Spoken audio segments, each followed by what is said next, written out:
everybody, welcome back to my channel. This week we are going to do cash envelope stuffing, and we are also going to go over some of my financial goals for the next 3 years. So I'm going to go over some long-term goals. Right now though, I am going to discuss where I am going to put $100. So not as much as last week. I think it was around $250 or $280. This week I have 5 different envelopes that I want to fill with cash. So the first one is my Apple Watch that I am very excited to buy. So I'm going to put $20 into this fund. So I already had $40 and that'll be a total of $60. So yeah, slowly but surely. And hopefully I can put a little bit more depending on what our paychecks look like. I like to budget by paycheck instead of kind of doing a monthly budget because our paychecks fluctuate a little bit throughout the month. As well, this month we got a COVID stimulus check from the government, finally, after 2 months. So we had a little bit of extra cash to use this month, which was awesome. So my next envelope is for Christmas. Again, we're kind of ahead of schedule in my mind. I want to have $1,000 for Christmas this year. I mean, at $100, I guess we're not really on schedule if you kind of broke it down evenly month to month. But considering we have so many other things to fund before, this is really not important. But I would say $100 is ahead of schedule in my mind because we have other things that we want to save for before we pay for Christmas. So we have $80. I'm going to add $20 to that. But I think it's important to start saving for goals that are kind of farther in the future, because the sooner you do it, the less you have to do every week. So yeah, we're up to $100. That's good. I'm going to start another pet envelope. I kind of cleaned out the last pet fund we had for our dogs. We have a 2-year-old golden retriever. She is so cute. And her yearly vet visits are around $150. And she costs us, I don't know, $100 a month in pet food because of course we buy her the premium pet food. She's basically our child, so only the best for our child. And yeah, I was feeling a little bit nervous about not having a fund for her, so we're gonna start just small with $20 and then we'll go up from there. The next one is for a photo shoot that I'm going to have in May. I'm going to add $20 to this one for a total of $40. I think it's around like $600, and it's like kind of a fun photo shoot. A girl that I know locally who she hires like a hairdresser and a makeup artist and stuff to come in and kind of zhuzh you up, and then she takes these really, really beautiful photos. So I've mentioned it in pretty much every video, but I've lost weight this year. So I would just really like to photograph this time in my life and just kind of what I look like, because I think it's important to be able to have these memories when you look back when you're 80 years old and, just be able to see what you look like. And I think it's kind of nice to have a professional do that for you. So I look forward to that. Again, there's a research textbook that I want, and it's around $50 off of Amazon. And I've been wanting to buy it for a year, but you know how there's things you want to buy and you just can't really pull the trigger just because it's something that you're not going to need kind of straight away. And something that's not super fun, it's basically a work textbook, but I really, really want this book and I really want to support the author. So I'm putting another $20 in this week for a total of $40. I'm also kind of on this train of thought that if there's something I want to buy that is kind of a smaller amount of money, so $50, it's not huge compared to some of the other envelopes, I would rather fully fund this sooner than later and just kind of get it over with, buy the thing, get it done, and then focus on my other goals, because I'm not super into nickel and diming myself for saving money, $10 a week for 5 weeks, or do we just kind of fully fund it in a couple of weeks and just buy the thing and then we can roll that money over into other goals. So Anyways, I'm rambling. I was just thinking about this week and like just thinking on my financial goals. So I feel like I have a lot to pay for this year. We have to replace our roof. It's really bad. Like it's probably 5 years older than it should be. You can like see heat patterns in the winter that are melting through the snow on our roof. We live in northern Canada, so we get a lot of snow and we get a lot of ice, and this week it was super cold, so you could see exactly where all the heat was leaving the roof. There's like patches.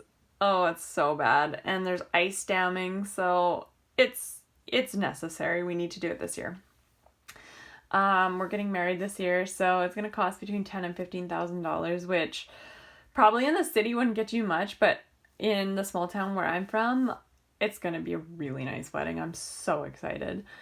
And I'm excited to share that with my family and friends. That's all depending on COVID rules. Didn't COVID just put a wrench into all of our plans? But there's nothing I can do about it, so we're just gonna go with it and just see where we're at in September. That's when my wedding is. And then also line of credit that we took out for our boiler. I was like not super keen that we had to go into debt for our boiler, but oh my gosh, I'm so glad we did it when we did. Like being in a cold snap, like minus 31 degrees Celsius, and just thinking like if our boiler had kicked out this week, we would have been just like, there would have been no solution. We would have had to just live in a hotel room. Like our house would have frozen up. So I'm glad that we sort of preventatively did that this summer and just paid for it and did it. That being said, I hate debt. So it's really annoying me.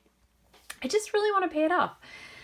So that being said, I'm planning on picking up extra shifts and side hustle work in the next couple of months, and just kind of at this point down at the bottom, sacrifice versus benefit. In the next 5 years, I really want to sacrifice my time to work a lot and to set my future self up for success. And I'm feeling like lately I'm just like getting it from all sides in everybody in my life. They're like, you're not enjoying your life. You need to like take time to enjoy things and not work so much. And I'm like, yeah, but I want to get stuff done. Like I have goals and I just want to accomplish them. And how else do you accomplish them than work hard? And I feel like sometimes with a lot of people I know and a lot of people my age, it's like it's a message that was not widely kind of taught, I feel like.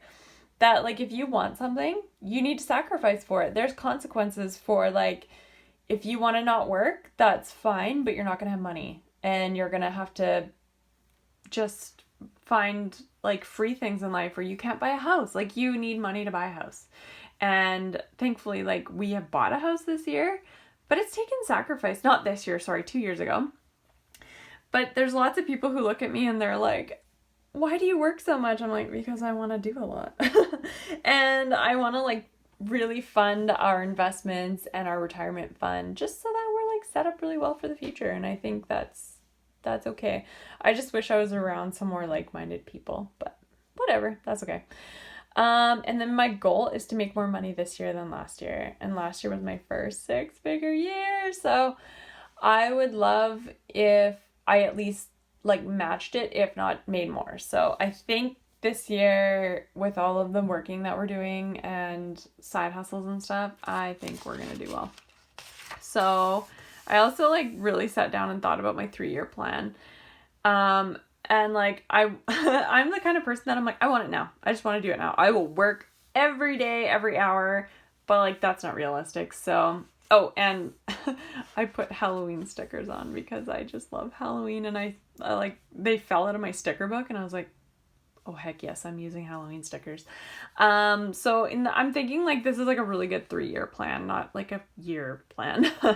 So I put this year, but next 3 years. So I want to start saving up like a house reno fund, because there are still like a number of things after the roof we want to do. We want to like make a back patio, kind of like covered area. Again, we live in northern Canada, so the weather is really extreme. In the summer, it can be like 40 degrees Celsius, which is really warm. Or in the winter, it can be minus 40 degrees. So if we have like a covered back area, then at least we can like put out like an outdoor heater or like a fire pit and some chairs and stuff, and we can just like enjoy our backyard without being like rained on, snowed on, sunned on. So that's gonna be around $10,000, and then I feel like our renos at that point will pretty much be done, but I'm not gonna promise anything. And the fund for that, I'm like, it's infinity. Anybody who owns a house knows like renos are infinity. And then saving for our wedding in September. So I want to save about $500 a month after I've paid off the boiler. And I'm putting $500 a month, but I'm guessing we can save more than that. So I'm going to challenge myself. I really want to buy some blinds for our bedroom, which are going to be about $1,500. So there's a lady in town that will like custom fit your window for blinds, and we did it in our kitchen and our living room, and it was about $1,500. And then I went on blinds selectblinds.ca or something like that, and I bought one. I was like, okay, this has got to be cheaper than like this price that we paid. So I bought some online, and it was the same thing. You had to like measure out the window, whatever. It's like the cheapest piece of garbage I've ever bought. So I'm like, well, that was $150, and buying it from this lady, like really high quality. She comes in and like measures your windows with a laser, and it was $250 per window, which is like, oh, it just feels like so much. But I would rather just pay and get nice things. And fully fund a pet emergency envelope. I am certain I can do that this year. And that's in case she gets injured. We all know vets are just really expensive, and it's something like you have to pay for. Like, there's no choice. Your pet is injured, of course you're gonna pay whatever. Like, they'd be like $10,000. I'm like, yep. Like, if they gave me any amount, I would just pay it. And then pay off the boiler, obviously. $10,000 is on our line of credit as of today, so I would like to pay that off in the next couple of months.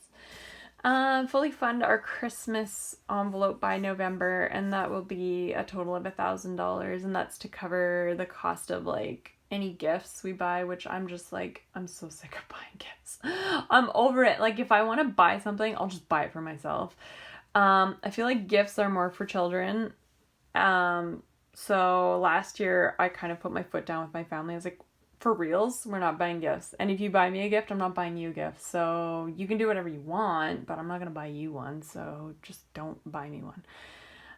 Sorrel, my spouse, really likes gifts. So we buy each other like $50 worth of whatever he wants. So, but that's okay. Like, I can afford $100 for gifts. I'm not splurging on everybody. And like, obviously the food and alcohol and whatever. So yeah, $1,000, that's kind of like, to me, that's a bit conservative for Christmas, because like I say, like, Christmas always goes over what you think it's going to cost, but $1,000 is a really, really healthy start, obviously. And then I want to start a truck fund, because we really need a new truck. So it's going to be about $25,000 for a used truck, I figure. Like, we want to use Toyota Tacoma. So that might take a couple of years, I'm not sure. Travel fund, whenever we can travel. This was the year I was gonna go to Italy. I'm so gutted, but at the same time, you know, it was a good year to just step back and like not go anywhere. So whatever. I'm trying to look at the positives, but whenever we can, I am going to start saving up for Italy. We do have a $4,000 travel credit from 2020. We were supposed to go to Mexico, and that got canceled. So we are planning on, if the borders open up and if it's safe, we're going to Hawaii for our honeymoon. I hope. I don't know. I'm not really planning on anything. Sorrel wants to go to Japan. I would love to go back to England. I'm unsure of the timeline. So I don't know, $200 a month. We'll start with that. Whenever, obviously when the boiler's paid off, because I am not putting money into a travel fund when I have debt. And then fully fund our emergency fund. So 3 months. I'm figuring, like, if we were in a rut and something happened, I feel like, you know, like somehow both of us lost our jobs. I can't see that happening, but knock on wood. Oh my goodness. I think $15,000 would cover us for 3 months. So $5,000 a month, and double that for 6 months, $30,000. Obviously I want to start with $15,000, and we'll just go from there. at this point in time, we have our like baby step 1, which is our $1,000 emergency fund that's fully funded. And we're working on that. So anyways, those are my goals. They're obviously fluid. They're going to change. Life changes, right? So I think this is a good start. And I appreciate you guys for watching this video and going through my goals with me. I just want to say how much I appreciate you guys. I really enjoy making YouTube videos. I stopped for a year. 2020 was a weird time for all of us. I don't think that needs an explanation why I stopped making videos. So anyways, I'm back. I really enjoy this, and thank you so much for watching. I'll see you in my next video. Bye.